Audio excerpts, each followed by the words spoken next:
Hey, what's up guys? Welcome back to Headbangers Closet. Hope everyone's doing well today and enjoying your weekend so far.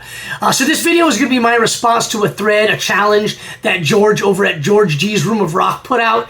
His challenge he did earlier in the week was show the first album you bought from your 10 first favorite bands. Like the first 10 favorite bands you had, show the first thing you bought, first record you bought from those bands. And his list and my list are very similar. We both around the same age. We both love the same bands. We both kind of got into metal around the same time. So there's going to be a lot of overlap with my records and his records on his video. He also kind of put out in the description of what he wanted us to do on the challenge was, maybe talk a little bit about the record, maybe talk a little bit about what got you into the bands. And pretty much, so it's 10 records, 10 bands. You guys know I can't stick to that. I have a huge problem meeting cutoffs like that. Like, I don't want to exclude anything. So I'm doing, I think it's 12 I picked out. So these are my 12 favorite bands growing up. This is all pre-1988. Pre-thrash metal, so this is going to be all basically 80s metal, and 99% of them are because of MTV. And sometime in 1984, I think early 84, my town got cable TV and we got MTV at my house, so I would see the video on MTV, love the song, and become a huge fan of the band, and then buy their stuff. All of these meet that criteria, and that's how these all happened, except the first one. Kind of a funny story about the first one. I'll tell that right now. The first one, the first band and first album, metal album that I ever heard was Motley Crue's Shout at the Devil. And this is the album I went shortly after discovering this band and picked up at the record store. It's the gatefold.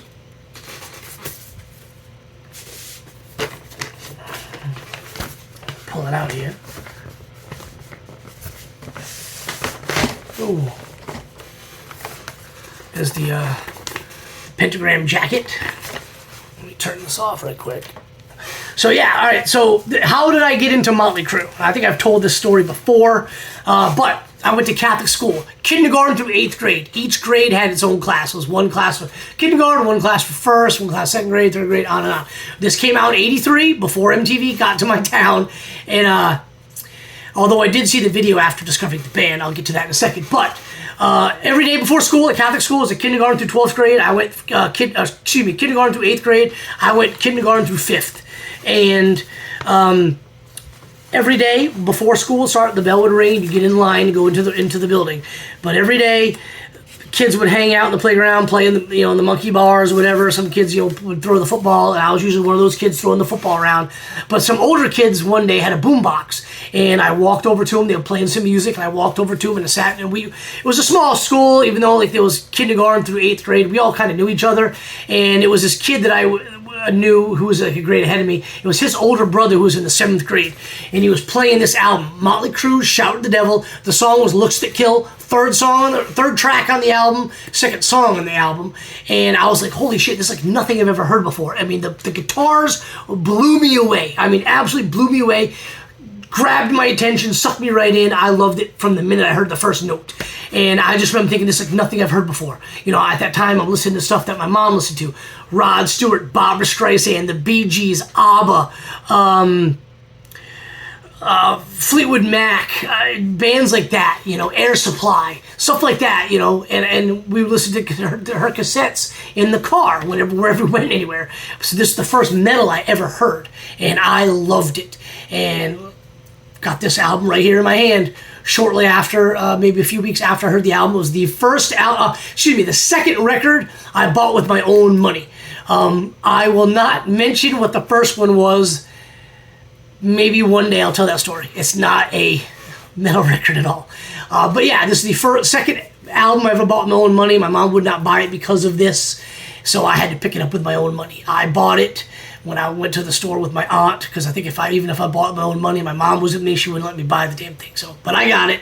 And then a few months later, my dad got me the cassette tape. So, but yeah, so anyway, we're there at the playground, listened to it. I loved it. And for like 2 to 3 weeks later, I basically sat with this kid, his name was Andy, and listened to this album on his cassette tape, boombox, cassette on the boombox. And at some point, I don't know, a week or two after, I first heard it, he came in with a hat There was a white hat with Motley Crue in this font, and then the pentagram, Shout at the Devil. It was one of those like painter's hats, almost looked like the old military caps. But yeah, that's the first one, my first ever metal band. That's how I got into heavy metal, and then MTV kind of like really helped out after that. But yeah, this is the first one. And then, you know, I remember seeing the videos. I used to go to someone's house in the next town over after school until my mom got off work, and this kid's mom would watch me until my mom got off work, and it was always the Looks That Kill video on MTV. Along with videos from this next record, Quiet Riot's Mental Health. And Mental Health and Come On Feel the Noise were the two big videos. So instantly became a huge fan of this band and was able to get this album. And that's basically, after the Motley Crue, all of these are due to MTV. Next video I saw was when this album came out. It's Van Halen's 1984. The video was Panama. And I just remember seeing Eddie Van Halen. Like, if you remember that video, it's like them. The video was shot like while they like were doing like a tour rehearsal or something. And, you know, Eddie's just shredding on the guitar, and Dave's, you know, got like the boombox. He's like flying like above the stage, you know. I thought it was awesome. Loved this record. Went back and eventually got everything they ever did. By the time I got their entire catalog, Dave had left the band and Sammy Hagar came in and they released 5150. But yeah, after this, I went back and got everything Van Halen did. Love them to this day. Absolutely amazing. I was lucky enough to be able to see Van Halen with David Lee Roth early 2000s, but it was Wolfgang on bass, not Michael Anthony. So it was still cool. But I've never seen him with Sammy. Next one we have is Def Leppard's Pyromania. The big video for this was Photograph. I remember was Joe Elliott had the white t-shirt with the British flag on the shirt. And just awesome video, killer tune.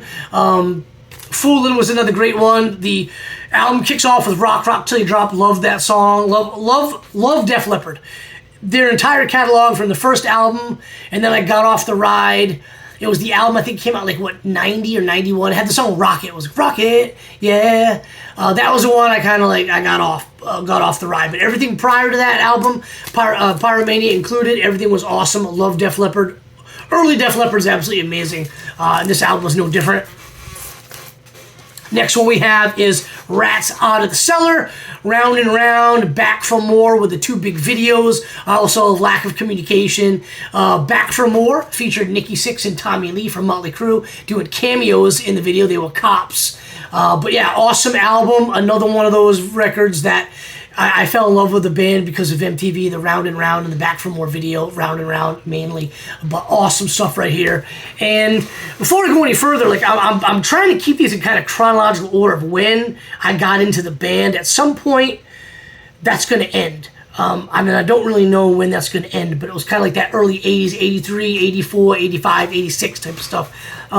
But speaking of 84, though, we have Twisted Sister, Stay Hungry, We're Not Gonna Take It, I Wanna Rock with the big videos. Love Twisted Sister.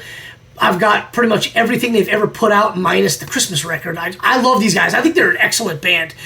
Yes, like another band I will show later on, you know, they're hair metal, but if you listen to some of their early work, man, they're just good straight up, you know, rock, you know, hard rock. I really love it. Love this album. To me, though, this album is like, it's a 10 out of 10, but the best songs on the record aren't even the hits from MTV. I Wanna Rock and We're Not Gonna Take It.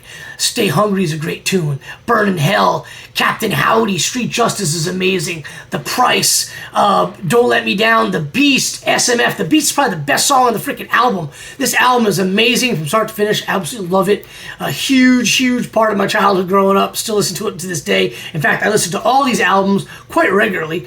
But yeah, I just remember being in the record store, picking this up, and kind of being a little bit grossed out by that bone he's chewing on. But yeah, awesome record, awesome band. So the next one we have is Wasp's The Last Command. Now, I liked this band because of the song I Want to Be Somebody, but I picked this up because the video for Wild Child, I just remember watching that video all the time, and I picked this one up for that video. And this was the first album I picked up from Wasp, even though I like the other ones better. A lot of these bands are kind of like that, but the challenges show the first one you picked up. And Wasp's Last Command is the first one I picked up from Wasp.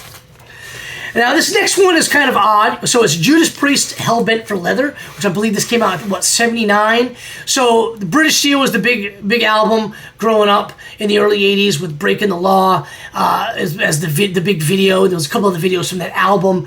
And then I remember seeing the video for Heading Out to the Highway, which is on Point of Entry, which I think came out just before Hellbent for Leather. I might be wrong on that. But this was the first Judas Priest album I picked up when I went to the store and I looked through, the records, and I saw it came to Judas Priest. This was the only one they had, and this is the one I picked up. And I remember when I bought this, I didn't know any of the songs on the record. I liked the other stuff I had heard on MTV. I didn't know any of the songs on this album. And another kind of fun fact about this record was when I picked this up, I want to say they released Defenders of the Faith, which is my shirt, like a week later. Yeah, Judas Priest, Hellbent for Leather, love this album, but it was definitely not the one I wanted when I went to pick it up. Next one we have is Dawkins Under Lock and Key, another huge MTV. You had It's Not Love, you had The Hunter, songs like Unchained the Night's Grid. You also had In My Dreams, was on MTV as well. Great album, love this band.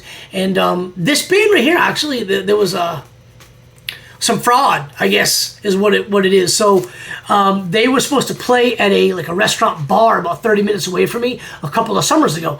I bought 4 tickets. And it was at a place called Loco's Bar and Grill. And I bought 4 tickets to see Dawkins.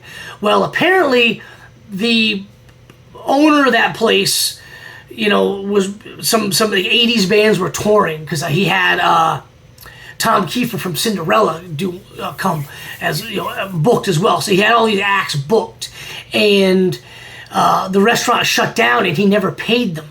So 2 days before Dawkins was supposed to fly or come to Georgia, the show got canceled. I never got my money back at all, but I was supposed to go see Dawkins, and it was being billed. I don't remember even looking this up, but it was being billed as the original lineup back together again. And that was pretty cool. It cost me $40 for tickets. I bought 4 of them. But yeah, Dawkins, love Dawkins. Another one of the MTV bands. So this next band right here is my second favorite band next to Motley Crue. Up until I discovered Metallica, and then later on Iron Maiden, Motley Crue and Poison were my 2 favorite bands. This is Poison's debut, Look What the Cat Dragged In, Talk Dirty to Me, and I Want Action were the first videos I saw, but then they had a video for I Won't Forget You and Cry Tough. But yeah, awesome record. Love this album, love this band. I've seen them live once, and they were absolutely amazing. I kind of wish Bret Michaels would get off his ass and quit doing the damn solo shit and get the band back together and tour as Poison.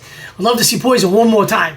But another fun fact, a little bit about this album, is when I first picked up the album, I thought they were chicks. And I was like, well, they don't look like girls on the video, but they look like girls here. And I was like, so then the second video came out, and I was like, yeah, they're definitely guys, and they look like girls. And that was kind of like a big kind of running joke in my household. Like my mom was always making fun of me. She's like, you like a band that looks like girls? Why do they look like girls? Why do they wear so much makeup? Next one we have is a band I mentioned earlier. It's Cinderella's Night Songs. Love this band. I was able to see Tom Kiefer a solo years ago, well before that incident with the same place that was going to have Dawkins. It was years ago up in north of Atlanta, and he sounded amazing. He's touring now, but he's not coming anywhere near here. But Night Songs is great. Absolutely love this record, and they look like a hair band, right? I kind of group them in with Twisted Sister, though. They look like a hair band, but their sound is a little bit more polished, more refined, better musicians, as I guess is what I'm really looking to say, for the most part, than some of the other hair bands of that time. They sounded, to me, like Twisted Sister, maybe like almost like a poor man's AC/DC. They had that hard, that bluesy hard rock sound, but because of the way they look, they kind of were lumped into hair metal. But love these guys, and kind of another interesting thing. So last night I went and saw Haunt, and the support act was a band called Show and Tell, and when Show and Tell was kind of warming up, they played Save Me off this album, and it sounded amazing.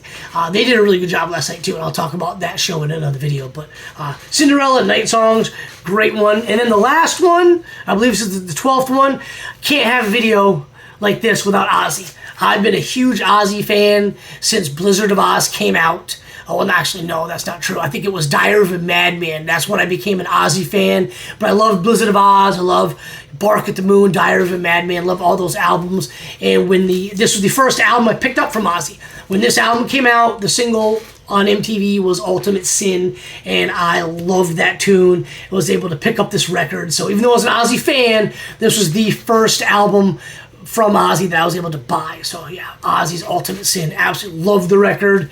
And that was the album that Metallica went on that 1986 tour in support of Ozzy. So that year, there you have it, guys. Those are my 12 favorite bands when I was growing up. My first favorite bands, and then the first album of each of the bands I picked up.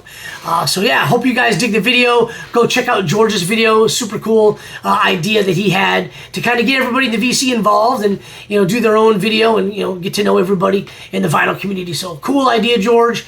And I'll leave a link to his channel down below. I know all you guys already follow, but I'm gonna link it to the below so you can watch this video. So anyway, appreciate you guys checking out the channel, and I'll have another video for you guys very soon. Cheers, everybody. Enjoy your weekend.